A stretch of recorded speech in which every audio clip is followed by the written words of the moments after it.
Sebanyak 60 unit becak listrik dari Presiden Republik Indonesia Prabowo Subianto diserahkan kepada tukang becak Kabupaten Nganjuk, Mojokerto, dan Bojonegoro. Penyerahan becak listrik secara gratis ini dilaksanakan oleh Yayasan Gerakan Solidaritas Nasional di Desa Sidorejo, Kecamatan Kebonsari, Kabupaten Madiun. Kepala Badan Percepatan Pengentasan Kemiskinan Budiman Sujatmiko memberikan apresiasi kepada Yayasan Gerakan Solidaritas Nasional. Dirinya iba kepada para penarik becak yang berusia tua masih memiliki semangat untuk menafkahi keluarganya. Ibu becak listrik sebelumnya pernah sebelum Pak Prabowo jadi presiden. Ini dilanjutkan lagi, walaupun ini bukan dari APBN, dari beliau pribadi. Jadi ini akan dilakukan menjadi 1.000 dan insya Allah nanti akan ada banyak tiap tahun bukan cuma di Jawa tapi luar Jawa ya.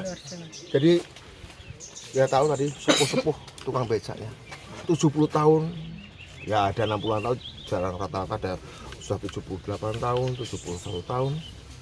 Kita bayangkan mereka masih becak, berarti keluarga masih bergantung kan nafkahnya, sementara secara fisik akan terus menurun.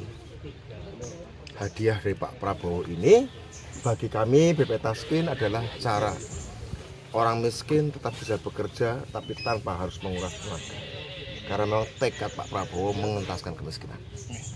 Di sektor angkutan salah satunya becak listrik, GSN sebagai yayasan menjadi partner yang bisa membantu kami kerja-kerja di BP Taskin untuk mengentaskan kemiskinan. Saya kira itu ya. Pak Budiman yang sudah terdaftar.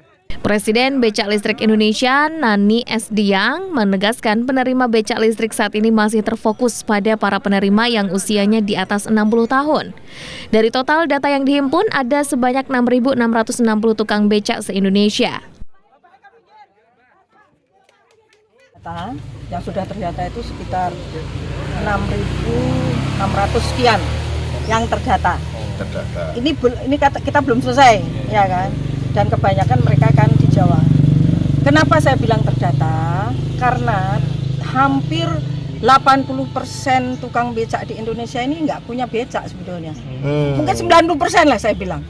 Mereka menyewa becak. Yang tadi ada bapak-bapak bilang namanya bacik. Nah, mereka menyewa.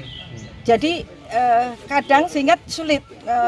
Pada saat dia misalnya panen, kadang dia kan nggak nyewa. Nah, tapi yang tadi itu yang terus-terusan itu sekitar 6.600 sekian. Ini masih kita belum selesai untuk mendata.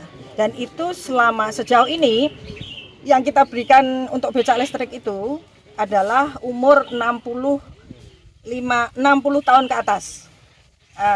Yang lalu yang sudah disalurkan ketika Pak Prabowo belum menjadi presiden itu 446 di beberapa kabupaten. Tadi saya nanti ada datanya, bisa kita kasih.